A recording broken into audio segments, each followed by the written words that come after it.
हर सुबह किसी न किसी चिरकुट नेता के यहाँ पहुंचा दे रहा। राजपूत गद्दार नहीं होता। राजपूत इलेक्शन के पहले तुमको डिप्टी सीएम भी बनाना पड़ेगा मुसलमान को, और मेन टारगेट है राजपूत। और इलेक्शन के पहले आते आते आनंद मोहन निकला है, केंद्र में मंत्री भी बनाना हो। आनंद मोहन को छेड़ने की कोशिश मत करना। आनंद मोहन। नमस्कार, आप देख रहे हैं न्यूज़ पीआर और मैं हूं आपके साथ ऋतु। बिहार के बाहुबली नेता आनंद मोहन इन दिनों खूब गरजते हुए नजर आ रहे हैं। जी हाँ, दरअसल वो कह रहे हैं कि राजपूत कमजोर नहीं है, राजपूत किसी से डरता नहीं है, और साथ ही वह यह भी कह रहे हैं कि राजपूत विश्वासघाती नहीं बल्कि बागी होता है। उन्होंने कहा कि बिहार की जनता के लिए उन्होंने जनेऊ उतारे, आनंद मोहन सिंह से आनंद मोहन बन गए ताकि लोगों का भविष्य सुरक्षित रहे। लेकिन राजपूत कहीं भी रहे, कैसे भी रहे, राजपूत ही रहता है। उन्हें छेड़ने की कोशिश ना करे, अगर छेड़े जाएगा तो इसका परिणाम बड़ा ही भारी होगा। सबसे पहले सुनिए कि क्या कुछ कहते हुए नजर आ रहे हैं बाहुबली नेता आनंद मोहन। क्षत्रिय का अर्थ होता है वो छाता जो समाज को सुरक्षा का छतरी दे, कवच दे। हम उस फर्ज को निभाते रहे हैं और मरते दम तक निभाते रहे। हम इन लोगों से जो एहसान हमारे ऊपर है, हम नहीं लड़ सकते, हम किसी से नहीं लड़ सकते। अभी हम बोल रहे थे पिछले मीटिंग में कि साथियों मित्रों, हम जैनियों से नहीं लड़ सकते, इसलिए कि उसके 24 के 24 थे धरकर क्षत्रिय है। हम बौद्धों से नहीं लड़ सकते, इसलिए कि महात्मा बुद्ध स्वयं क्षत्रिय थे। हम सिखों से नहीं लड़ सकते, जो जिनके 10 के 10 गुरु क्षत्रिय थे। साथियों मित्रों, आप हम पिछड़ों, दलितों, आदिवासियों, मुसलमानों से नहीं लड़ सकते, इसलिए कि आज जो एक चलाया जा रहा अभियान मुसलमानों के खिलाफ, मैं डंके के चोट पर कहूंगा, आप सामाजिक एकता को विखंडित मत होने दीजिए। आज पूरे देश में सॉफ्ट टारगेट बनाया जा रहा है मुसलमान को, और मेन टारगेट है राजपूत। माफ कीजिए। इसलिए लोग जानते हैं कि अगर कोई सच को लेकर निकलने का साहस जुटाएगा तो आनंद मोहन जैसे लोग हैं।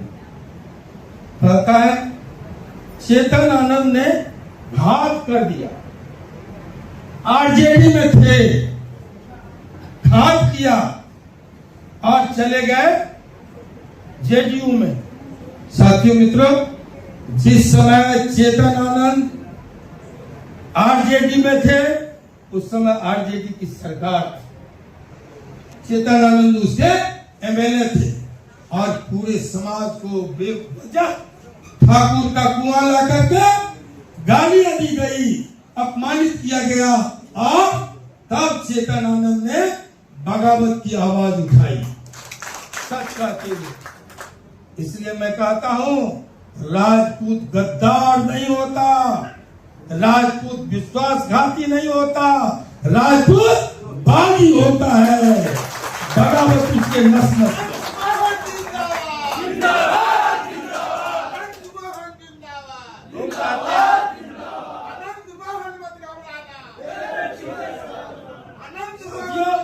इसलिए मैंने कहा हम किसी से नहीं लड़ सकते, ना हम पिछड़ों से लड़ेंगे, न दलितों से लड़ेंगे, न मुसलमानों से लड़ेंगे, न ब्राह्मणों से लड़ेंगे, न भूमियारों से लड़ेंगे, न यादवों से लड़ेंगे। हम नहीं लड़ सकते। हमारा कोई नैतिक हक इंसाफ देने वाले लोगों से लड़ने का नहीं है। लेकिन अगर कोई चुनौती देगा तो एक राजपूत के नाते काल से भी टकराएंगे, मुंह नहीं मोड़ेंगे। दुश्मन एक 5 किलो का है कि 5 टन का है, उसका फिक्र नहीं करेंगे।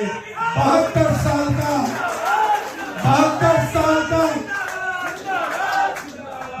साल का युवा आनंद आनंद मोहन आपको ये विश्वास दिला के जा रहा है।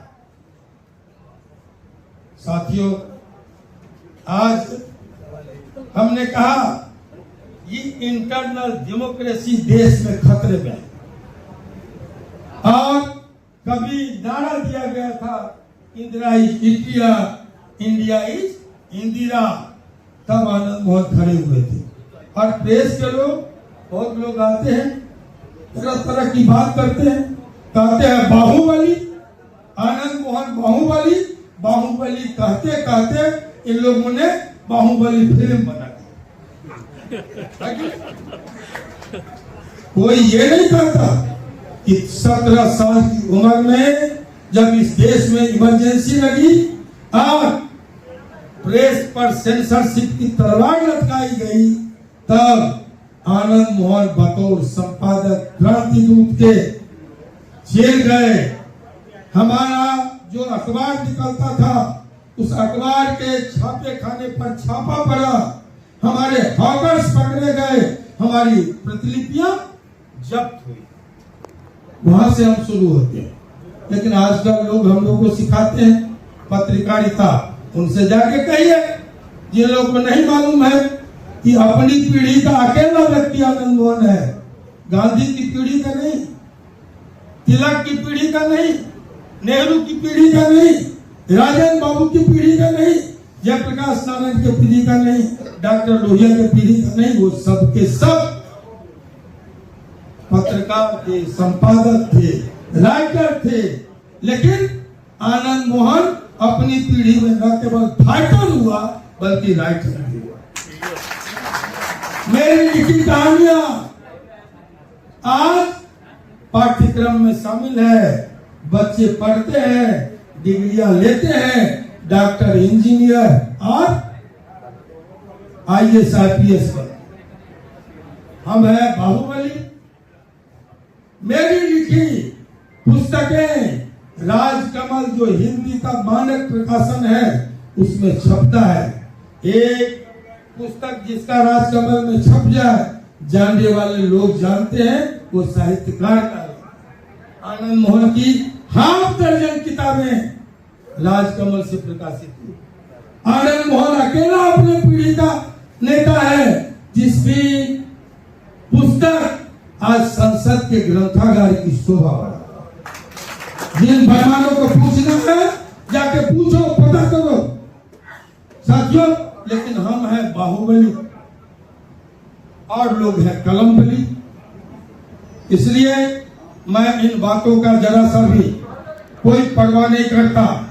अगर राजनीतिक भागीदारी की बात होगी तो निश्चित तौर पर मैं कह के जाता हूं, लिख लो इलेक्शन के पहले तुमको डिप्टी CM भी बनाना पड़ेगा। और इलेक्शन के पहले आते आते आनंद मोहन निकला है, केंद्र में मंत्री भी बनाना होगा। लेकिन इसका फायदा आनंद मोहन को नहीं दे। जैसे अभी एक MLC बन गए, आनंद मोहन को इसका फायदा नहीं लेना है। लेकिन समाज की आवाज, अगर हम दलितों की आवाज, पिछड़ों की आवाज, गरीबों की आवाज उठाते रहे, अगर आनंद मोहन लड़ा वैशाली की धरती में पर और एक निरंकुश बड़ी ताकत को अपनी छोटी ताकत से पराभव का स्वाद चखाया, जनतंत्र की जीत हुई, जनता दल टूटा, नीतीश कुमार और जॉर्ज के नेतृत्व में G14 अलग हुए और अपनी पार्टी का विलय करवा के इस प्रदेश में गरीबों का राज स्थापित किया। तुम क्रेडिट दो या नहीं दो, सच यही है। आनंद मोहन डंके के चोट पर खाने निकला है। ये जो चाटुकार, मंत्रनाकार ऐसे लोग हैं, ये NDA का भला नहीं चाहते।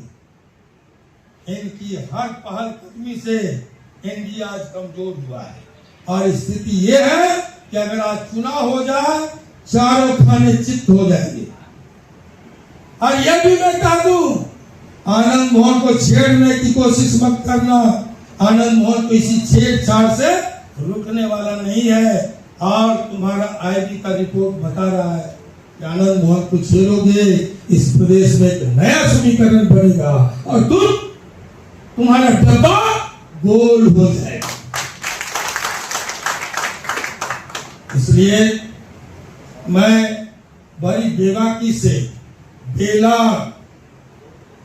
मैं आप सबों को, ऐसे लोगों को, क्योंकि एक दर्द है, पीड़ा है, कष्ट है, एक संघर्ष है, एक इतिहास है आनंद मोहन का कि किस मुश्किल से यहाँ सुशासन की स्थापना, लेकिन नीतीश कुमार के सारे मेहनत को, सारे विकास पर आज पानी फेरने की पैमानों की कोशिश है।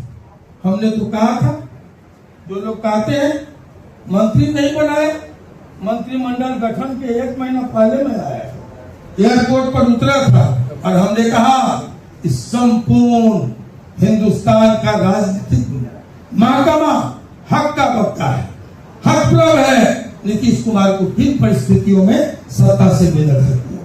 यही तो आनंद मोहन बोला था, सब कुछ ठीक ठाक जा रहा था। तुमने कहा 25 से 30, फिर से नीतीश, बीच में ऐसी क्या परिस्थिति आई कि अचानक नीतीश कुमार को हटाया गया।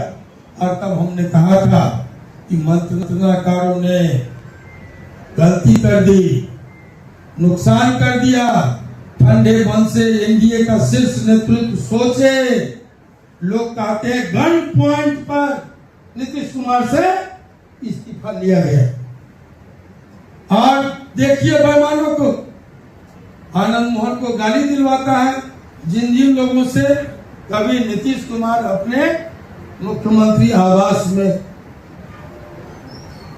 खड़े रहते थे और दुनिया भर के लोग माननीय मुख्यमंत्री जी से, नीतीश कुमार जी से मिलने जाते, दरबार सजाने जाते थे।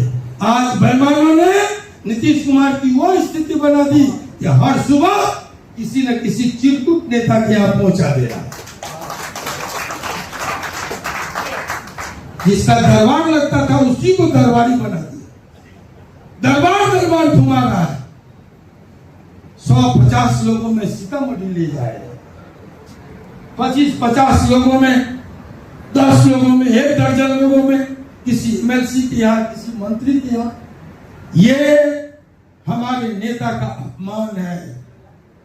ये नीतीश कुमार जी जैसे शीर्ष लीडरशिप स्थापित नेता का की अवमानना है।